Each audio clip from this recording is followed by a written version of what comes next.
So in this Questrade tutorial video, I am going to be showing you guys how to buy Ford Motor Company stock, ticker symbol F, here in Canada on the Questrade application. So once Questrade's opened up, I want you to go to your main page here, go to the top right and press on the magnifying icon.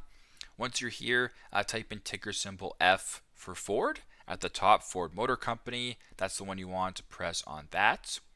Then once you're here, go to the bottom left and press on buy. Then once you're here, either select share quantity or dollar amounts. Do whatever you guys have to do. Then go to the bottom, press on next, and then proceed with the transaction that way. So very simple, very straightforward. This is how to buy Ford Motor Company stock, ticker symbol F in Canada on the Questrade application. Thanks again for watching, and I hope this video helps.